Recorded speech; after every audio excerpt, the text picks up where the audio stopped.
Okay, well, we're going to get right into this today. The topic today is genealogy is history, and history is genealogy.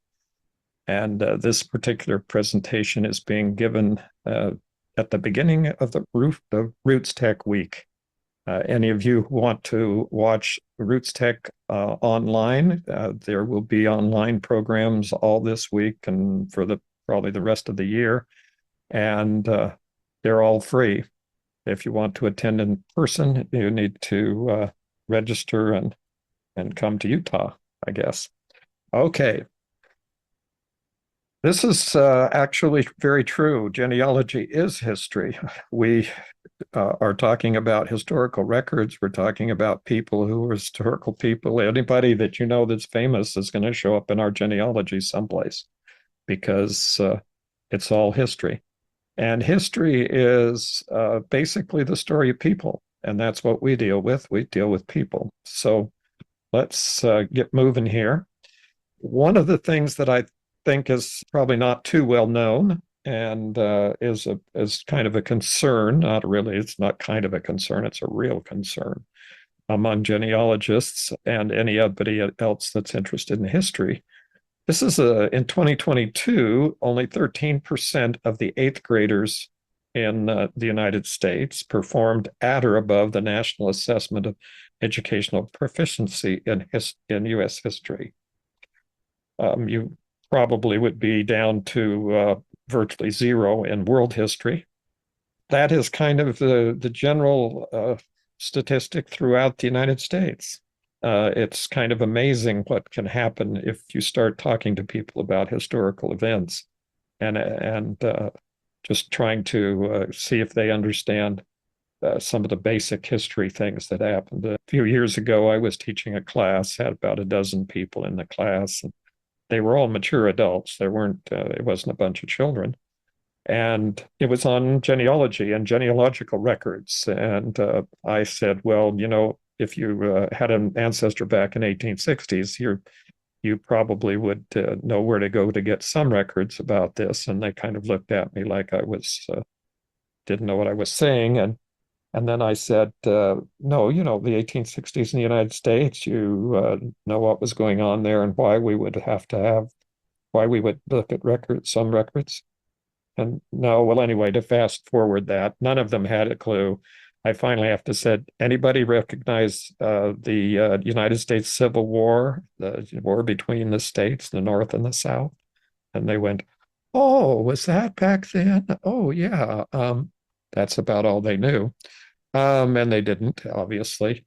That's just that's not an extreme example. I mean, I would love it if that was an extreme example, but it's not.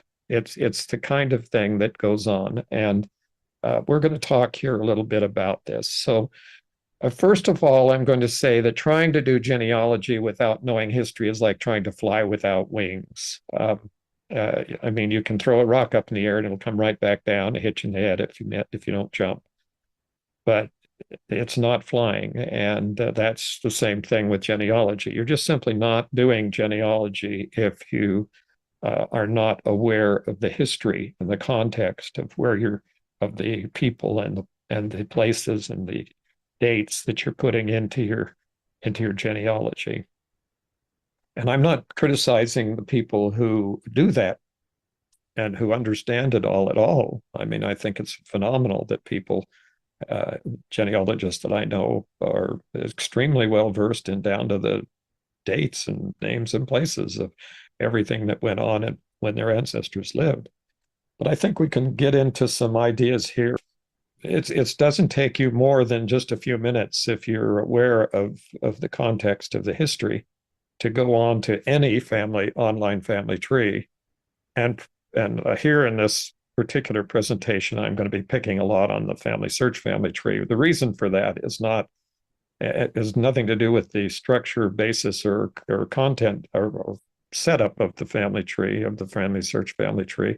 It has to do with the content, and it has to do with the fact that it's a shared tree, and that virtually anyone who's even partially interested, can get on and put entries in there.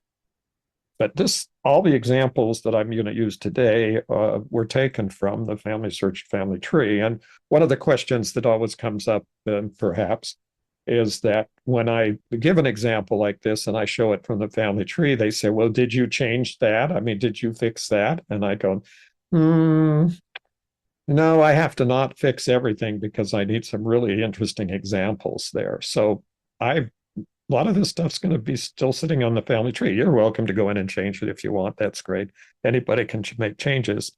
I might suggest that in some cases, even if you change it and your history is just very valid and you've researched it all and you know it's absolutely correct, I'm not saying that somebody won't change it back. And so it's kind of hard to argue with history, but that's what seems to happen a lot of times.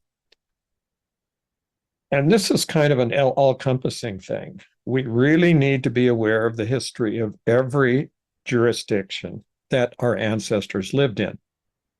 Every place they lived during any particular period of time, you should at least know the general history of where you're working. If you have started out in the United States and you start out in any particular state, in any particular county, in any particular town or city, you should at least have some basic ideas about the history of that place where your ancestors lived. To me, that wouldn't sound very unreasonable, but apparently that's not something that is done very often. Basically, when we're talking about a jurisdiction, and jurisdiction is a word that's used legally and has a completely different meaning than what we use it for in genealogy. When we're speaking of a jurisdiction in genealogy, we're defining a place or entity that could have recorded relevant genealogical information. So it could be a church, it could be a school, it could be a city, a town, a county, a township, any kind of genealogically speaking jurisdictional place or entity that might have recorded records. So it's kind of a general term, and it's not like the court jurisdictions and things that we speak of when we're working with the law. It's the term used to describe the authority or control over a particular area or group of people. So if you belong to a church, then your church has jurisdiction over your records. If you are living in a town in any place in the world, whoever it is that runs your town, the mayor and the council or the committee or however it's judged, is jurisdiction. And those people are all going to be gathering and keeping records.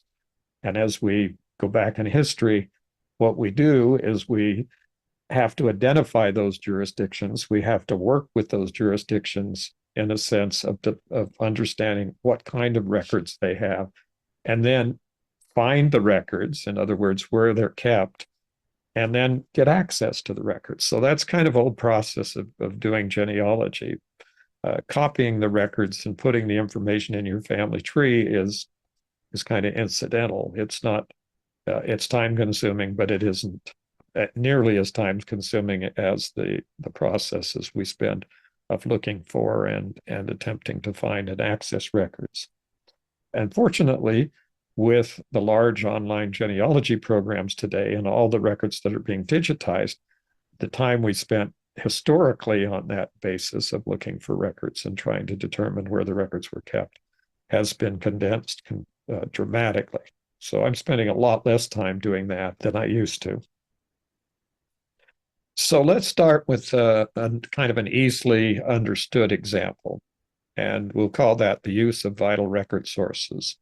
One of the most common things that I have that happens is I have somebody come into me and they say, I'm looking for the birth record for my great-grandparents. And I'll say, oh, that's nice. Where did your grandparents live? Oh, they lived in eastern Arizona. Well, what county did they live in or city? Oh, they lived in Apache County in Arizona. Oh, really? Okay. What time period are we talking about? Oh, 1880. I really like to get their marriage record too.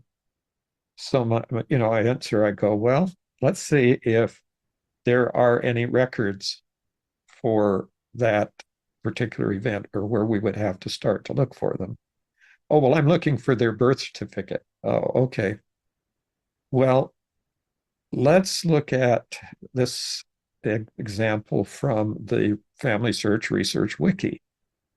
On Family Search, you click on the Search tab, you come down to the last entry, and it says the Research Wiki. So here we are, and we look up Arizona vital records, and on every county in the United States and every state in the United States, there's one of these little boxes, and it says the earliest birth, marriages, and deaths, and it has lines through it. Well, what that means is we really can't tell where and when the records were started in any given place.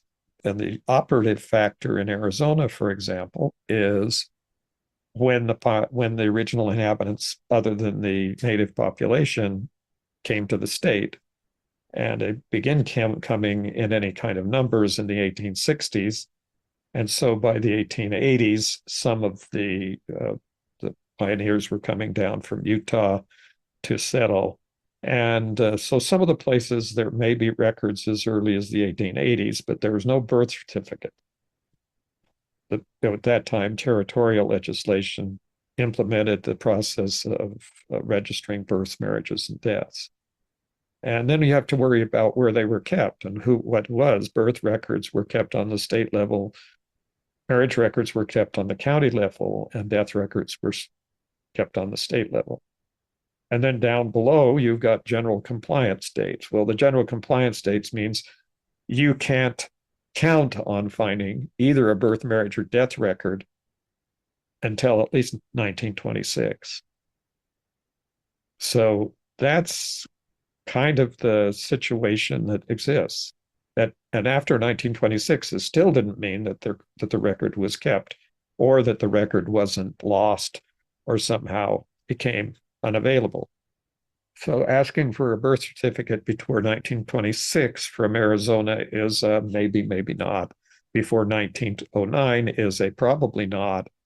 And we would have to look at other records, such as church records or newspapers or other things, other types of records to get any information on these, what we normally call vital records. Now, if you understand this process and understand that every state, every county in the United States has this chart, and there are dates on that chart before which the records are not available, then you would probably begin looking at this particular product in the research wiki every time someone asked or anytime you had the question before you started looking for the records that didn't exist. Okay, so that's kind of a simple way to understand it. So this is just to repeat, this is a chart from the Family Search Research Wiki, and it shows that before 1909, finding a birth, marriage, and death record would be probably difficult and could be impossible because it simply did not exist. Let's look at this similar chart from Massachusetts, and this is Plymouth County, and as you'll probably guess, Plymouth goes back to the original arrival of the pilgrims, that we call them pilgrims, that came to Plymouth County before it was even a county, when it was just the Massachusetts Bay Colony. So now we can look again, and this one says the beginning dates for births, marriages, deaths, court, land, probate, and census. And there's dates there. Court, land, and probate all are at 1620 with the arrival of the pilgrims. They began to keep those records immediately. When they walked into to landed and began establishing their communities, they immediately began recording land interests and probates with the people who died and the court records. And each of the other types of records, birth, marriage, and death records, date from the town at the time of its creation. So how do you find when a town was created? In our day and time, it's very simple. You ask the computer. You go into one of the search engines, whatever one you're using, Google, Chrome, or Edge, or whatever it is that you happen to be looking at, and type in when was such and such city, county, town created. You've got a date. And you can tell from that there were, before that date, it was very unlikely that any records were kept in that town. And the state didn't start statewide registration, as it says here, until 1841.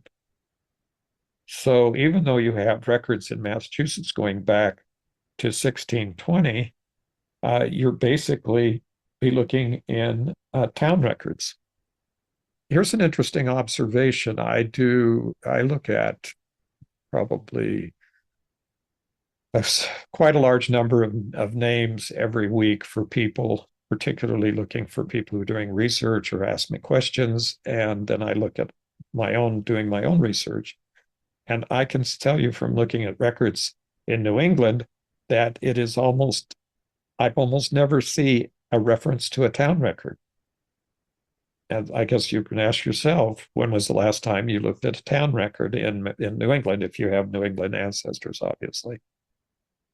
And that's where the records are. So, and you go into the town records, by the way, and you'll find out that there are almost no indexes and that it's quite difficult to find them. So you can see right now that looking for a birth, marriage, or death record in Massachusetts is a little more complicated than it would be in Arizona. And now, why is this history? Why are we talking about this? This is history. This is what we're talking about when we're talking about history. History, as far as what our interest is in genealogy, is this. It's when things happened. When did the records become available? What were the records that were kept? Which historical events in the past, which almost is all of them, created some kind of record? And are some of those records, and which of those records are valuable for doing genealogical research? So if you have a New England ancestors, here's the basic question. Have you ever researched a town record?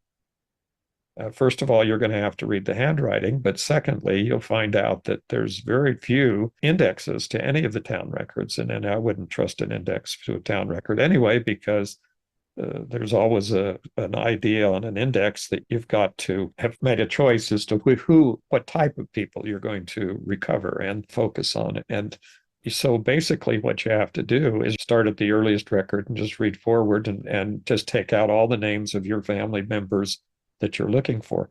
And the information will be there. It will not be gathered into any one particular area. It'll just be scattered through the whole town record. It'd be wonderful if there were indexes to a lot of these records. As handwriting recognition becomes more and more used by the genealogy companies, then we will probably have extensive indexes at some point in time to the New England record, town records, and some of the other records that are in that kind of category. So let's kind of move along here. Let's go and see what the availability of vital records would be from Plymouth County in Massachusetts genealogy. And an interesting side note here is that we have some basic historical records and for the Plymouth area. We have the silver books from the New England Historic Genealogical Society. And the silver books have 5 generations of the ancestry that has been able to be found over the last 100+ years for every passenger from the Mayflower who survived. Now, those books obviously have birth, marriage, and death records in them. And so they're pretty good if you happen to be one of the people that goes back to the Mayflower or wanted to find out if you did. So here's 5 generations sitting out there in books, and they're indexed, so you can actually find people. And you can trace them through those generations.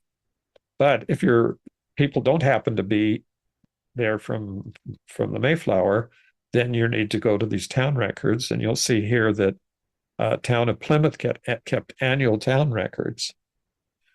This is the years when Plymouth kept town records, 1866 through 1968. So those are the ones that are available.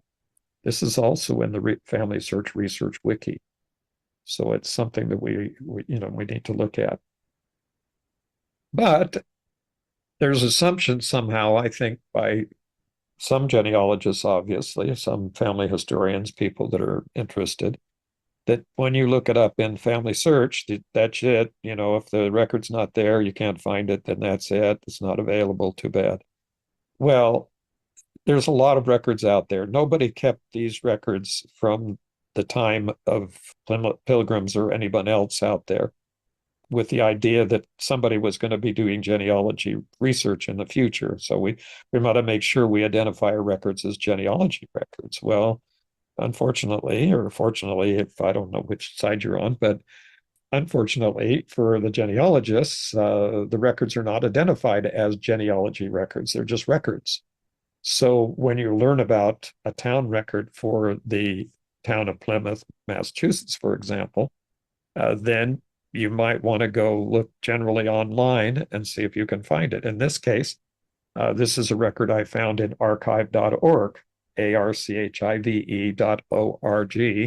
which is the largest collection of fully searchable books and records in the entire world online. And if you're not familiar with archive.org, the Internet Archive, you are basically not doing research in all of the major genealogical records online, because this is one that has a lot of these records that you are not going to find. And here it is. This is an index. This one has it set up where it's more, you don't have to read through the entire record just to find the records of the events. These happen to be marriage records. So were you aware that the town records for Plymouth, Massachusetts are on the archive.org website in a digitized book? Okay, well, that's a good question to ask a number of times. And using the same question, are you aware that the records for your place are on the archive.org website in a digitized book? And here's another one. This is another example of a record that is available. This is the regional digitization of Massachusetts. That means everything. And it's administered by the Boston Public Library.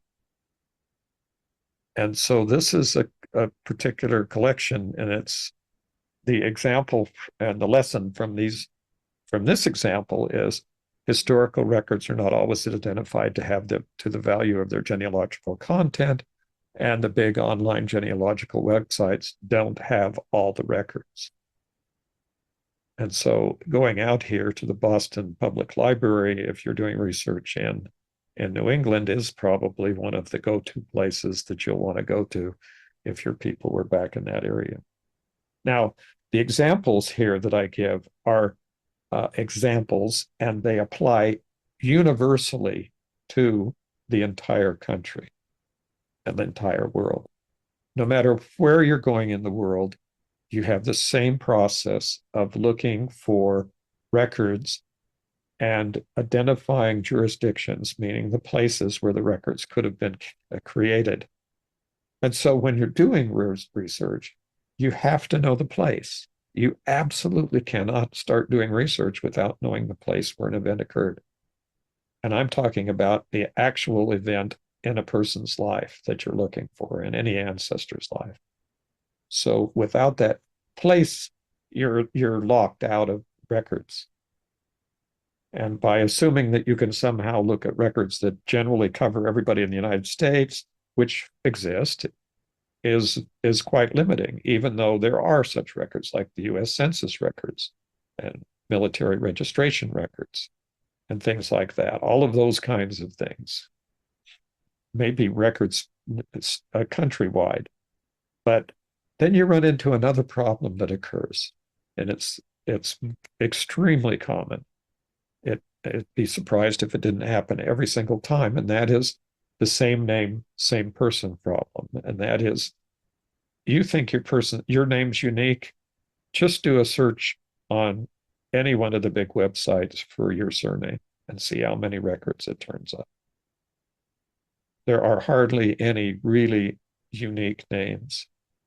And so looking for names in a large area like a country or a state or any larger jurisdiction is probably counterproductive. And it's very possible, though, with Google search that you can put in enough information that the search engine can find it. And that's what's happening with this artificial intelligence chatbots, like the one on Microsoft's Copilot and the one that's I don't know if it's currently online because it was taken off for a while, but probably be back online, and that's Google's Gemini. And that you can ask them specific, but you've got to ask them specific, very specific questions about your ancestors. And they are supercharged search engines, and they may very well find you some information. They also might make it up and tell you about somebody else. But that's just the way it would work. So here's another book. This is a book in the Internet Archive. If you happen to be an early settler in the Hamlin family, then you may very well have your genealogy in this book dating back to 1639. So let's switch to a different example here. We're looking here for, I'm just saying this as an example search. I'm searching for somebody named Schmidt in New York in the 1880 census. And so I came up with this, and we have the Schmidt family here and some other families. And this one, and it you'll see there it says Germany, Germany, Germany, England, Germany, Germany, Germany, and this is the 1880 census. What's wrong with this? Well, France is on there, and that existed. England's on there, and that existed. But guess what? Where did all these people listed as born in Germany come from? Okay. So if you look down the list, 26 years old, 24, 20, 18. So they weren't born in 1880. They were born years before 1880. There's a couple of, there's a 7-year-old and a 4-year-old born there, but that maybe arguably. Okay. Maybe they did, maybe they weren't, but it's listed them as being born in Germany. So that may or may not be correct. Why is that the story? Let's go into some history. The German Empire, officially known as the Deutsches Reich, was proclaimed in 1871, following the Franco-Prussian War and the unification of various German states. This is the date by which Germany came into existence. Now, why is Germany listed in the United States as being the place of origin? It's because with the US Census, the issue wasn't where they came from. The issue was which language they spoke. And as long as it sounded like German and they looked German, then they were going to be put as having been born in Germany. And that's it. And if they said they came from any of the other places that the United States considered to be Germany at the time, then they were always recorded as being from Germany. Is Germany helpful to a genealogist when we look at the census record and it says that's where they came from? The answer is only if you know the date that they arrived in the United States and the place they came from. If you don't know the place, meaning the exact town, city, hamlet, village where they left Europe and came to America, then you haven't got much of a chance of being able to find these people. Not only are the names common, usually, but Germany took in a lot of area at different periods of time. And so, not knowing the history, we would have to ask the same question. How many of the people in 1880 federal census were born before 1871? And even if they were born before 1871, all the different areas here in Germany, from Brandon to Hanover to all across the country, all of those places had different sets of records and they were kept at different times in different places. The process of learning how to do genealogy, again, to be repetitious, is identifying events that occurred in your ancestor's life and finding the exact place where those events occurred. And then identifying the jurisdiction. Who was it that was in that place at that time who would be keeping the records? Which organizations? Which governments? And that's the true issue that we're dealing with here. So let's look at some examples from the FamilySearch.org family tree. Here we have Thomas Hamilton and Mrs. Thomas Hamilton, which is a dead giveaway. And no research has really been done.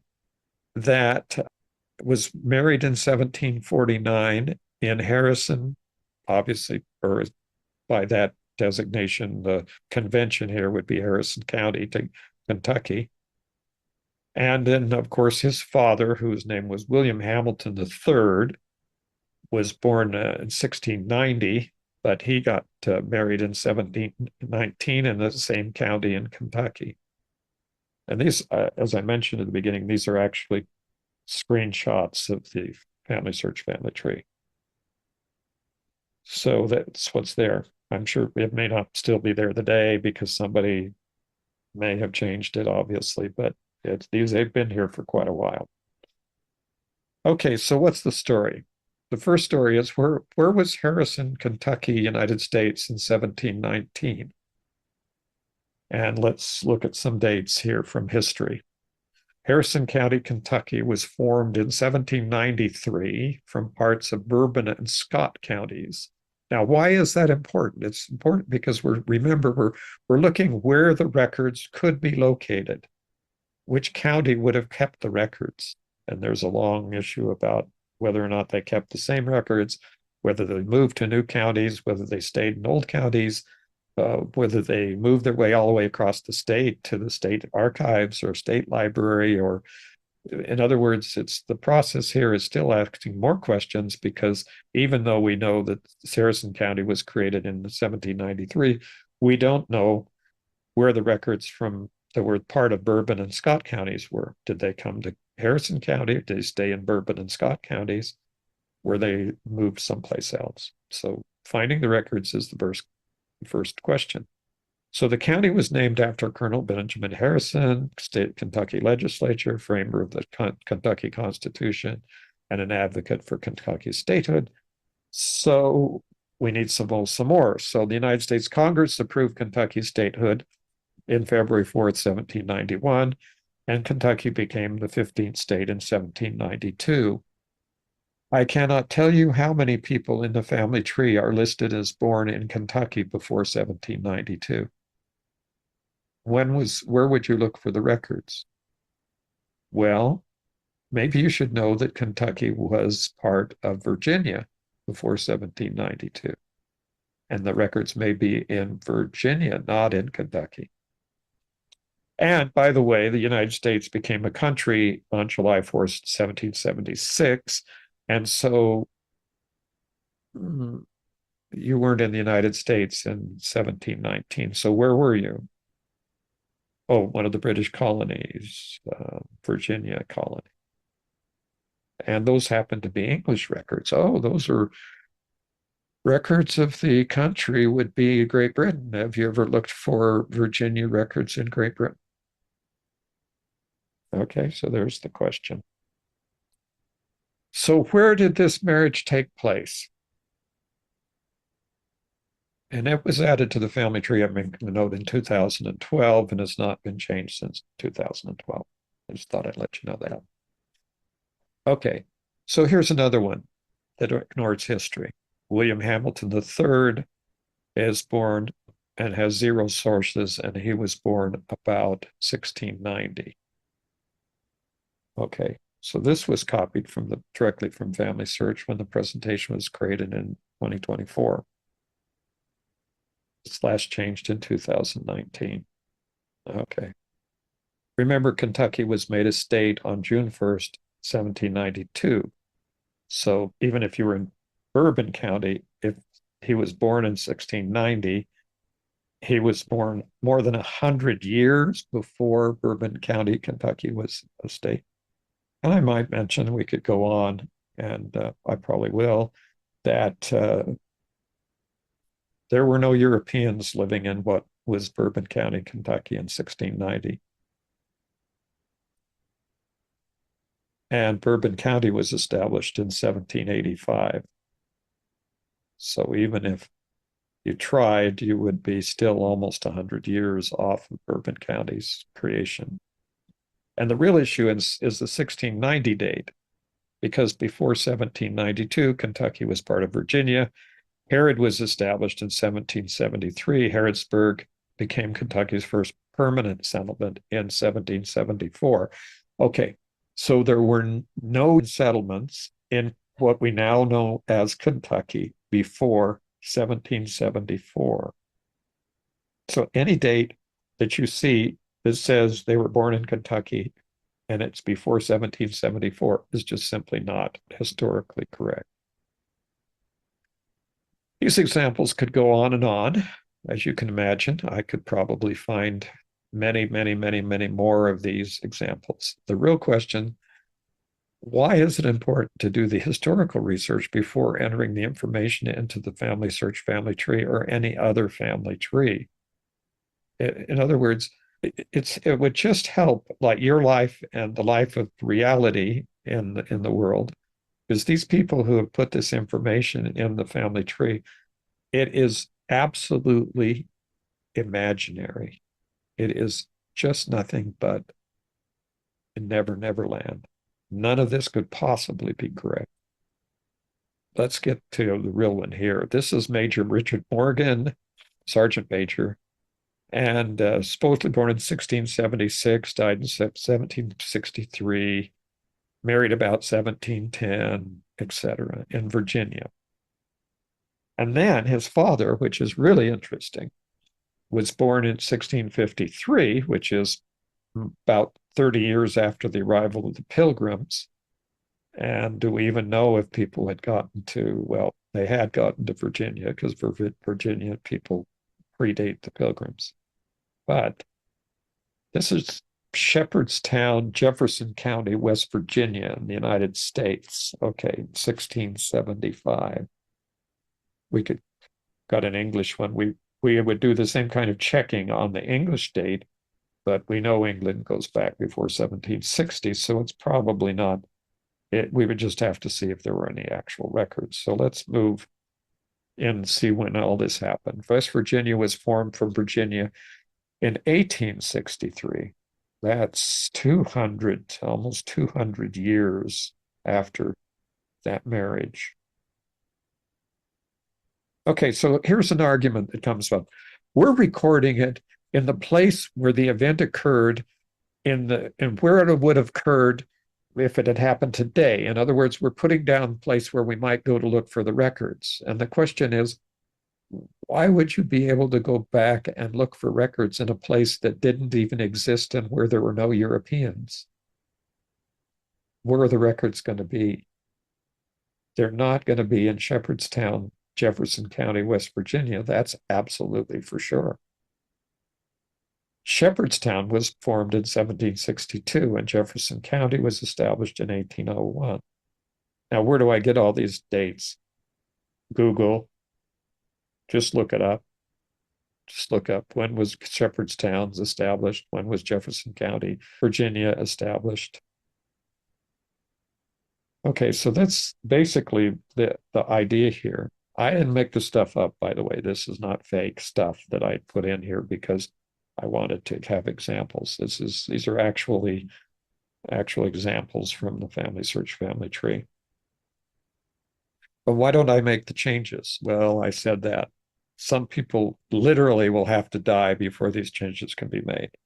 That's sort of a reference to the fact that this particular family line is fiercely defended on the family tree. And if I make one change, I will get an email just acting like I've just committed a crime.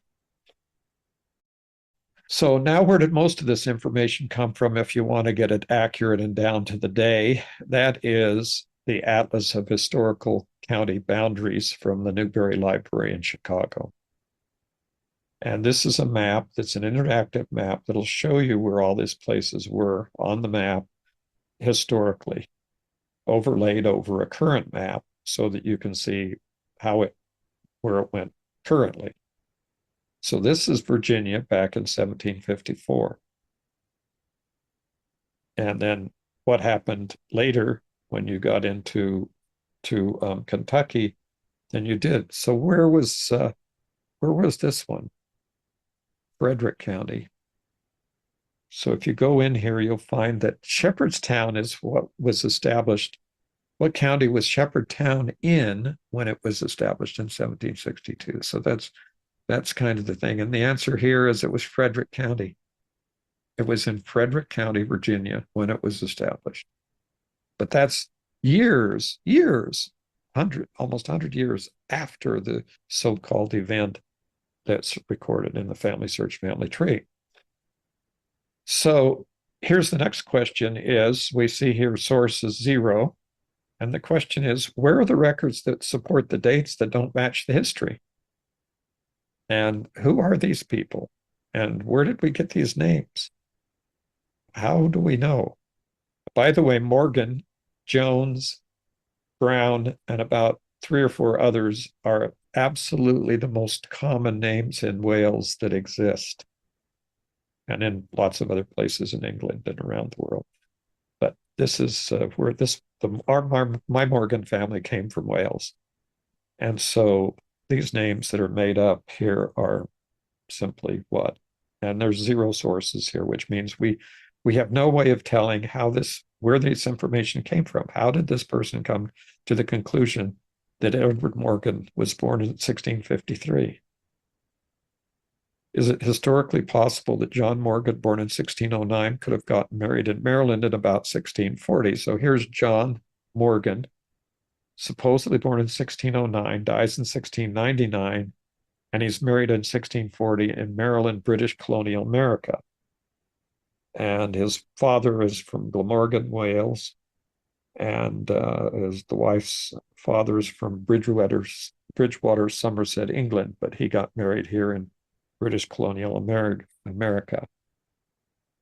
And so now we're going to look and see. I'm not going to read you the whole thing, but the earliest records in Maryland, even church records, are from 1640. So what are the chances of finding a marriage record for this particular person in all the records that were from Maryland? That's a good question. Is it worth looking? Well, yeah, somebody said they were, but Maryland's a pretty big place, and you may just have to go through the entire state's records before you find it. And how many Morgans are you going to find, being as it's a common name? And by the way, here's the actual record from the FamilySearch Family Tree, showing his children by this Elizabeth Jones, and the fact that he married Marjorie Snyder on 6th of August, 1640 in Llandaff, Glamorganshire, Wales. So pretty good trick. He got married in Maryland the same year that he got married in Wales, being as it took more than a month or even longer to come across the ocean, and that he was a bigamist. So let's be aware of major historical episodes that affect whole populations. Beyond this idea of knowing enough history to know when and where places were and how they existed, now we have to look at what forces were there out there that affected the populations of the world. First one I've just got a couple of examples here. The Little Ice Age was from 16th to the 19th centuries. Okay, so that's 300 years. And perhaps you didn't understand that during the 16th and 19th centuries, along with the bubonic plague, millions of people, constituting 10 to 30% of the population of Europe, were being killed. Think about it. How many of your ancestors that you think and you've been beating away trying to find in the 1800s and the 1500s and the 1600s and the 1700s, etc., didn't die because of the plague and were never recorded? So not knowing that this huge thing exists is just part of it. What about the Irish potato famine? I get people all the time telling me that their ancestors came from Ireland and they got to the United States in the 1840s and 50s or whatever, and they cannot find them at all, and they have no idea where they came from. That was because these people were starving to death and came to America as refugees into our country at the time, and were not popular and were persecuted. And a lot of the laws that we have became because of this huge million-person population increase from Ireland. And you're going to trace these people back? Good luck. But if you don't know about these things, if you have never heard of the Irish potato famine, or you haven't heard of the Little Ice Age, or you haven't heard of a bubonic plague, or you haven't heard of World War One, World War Two, and all of the other wars in Europe, the Hundred Years' War and the War of the Roses, and on and on and on, wars and wars, then you may never be able to figure out why you can't find your ancestor. And basically, you would also not be able to know where or when or how the records may have been kept. So, what you need to do in each case is put your ancestors in their historical context to make sure that the dates and places you list make historical sense. So, are you putting your early American settler into a subdivision someplace in the United States? And you're thinking that you can find him because you could find out what his telephone number was. Okay, well, that's kind of extreme, but it's really not extreme when you start looking and talking to people. So look at the date, the place, and the jurisdiction every time you start working on a new person. Why is that? Because you may be adding a person to a family who was not reasonably connected with that family due to the fact that the location where they were born is not matched or come close enough to the within 6 miles or 10 miles of the rest of the children or the family to make any sense at all. And so it's extremely important. This is what we're talking here about, the fundamental process of doing genealogical research, and that the fundamental thing that you begin with is the date, the place, and the time, meaning when these things were happening in the historical context. Okay. One other point is you can only move up to the next generation if you have a valid record supporting a parent-child relationship. So those sources showing extensive genealogies going back, family relationships going back in time, where there are no sources, are basically imaginary. They're just being made up. The question is, do you cut them off? Well, my qualifier on this is that I don't remove things from the FamilySearch Family Tree until I know that they are not correct. In other words, that the information is definitely not correct, that I have determined the last person in line that has any kind of reasonable connection. And sometimes I take them off. But I have to always be prepared to defend that line, because people will still go to their records and say, oh, well, here's the records that go back to Charlemagne. So my kind of admonition is always take time to learn. Make some effort. Genealogy is satisfying. It's rewarding. It establishes your personal relationship and identity in your family. It gives you a structure. But it only does that if you understand the structure and you understand the history. If you don't understand the history and the structure, they're just names. And so we need to take some time to learn as we're actually doing the research. So thanks for watching. And by the way, this is a generated image from one of the image generating programs out there. It's either Adobe Firefly or Microsoft Image Creator. Thanks, James. There is a question here referring to the example you used, I believe, where they had the location more. The question is are they listing the name of the location that it is now, the current location? Well, no, that couldn't even possibly be now the current location, because nobody lived there except American Indians. If those people were not Native American population, there were no people there. There were no Europeans there. And going to your jurisdictional question about jurisdiction comments, there would be that jurisdiction would not have any records at all. There'd be no people there who would make them. Yeah, no. See, in other words, the historical context has to be looked at. You have to know when these places came into existence. And if they didn't come into existence until after your people lived there, your people didn't live there. If they actually came from that place. And the answer is, in this case, my example of Shepherdstown, now West Virginia, I have no idea where that came from because none of the names in the FamilySearch Family Tree have any of the records, source records, where they somehow tie some people in that particular line to Shepherdstown. That just shows up clear back in the 1600s. And I'm going, okay, so how did they get over the mountains? You need to understand the history of Virginia, for example, in order to really begin to understand how Kentucky arose and when people started going in. And they, there were no settlements in Kentucky very early on. Nothing. Nobody was there. French and Indians, maybe, but we don't have any records of that. And there's no towns were supported. Certainly not genealogical records that are available. James, what was the atlas you used for county changes? It's called the Newberry Atlas of Historical County Boundaries.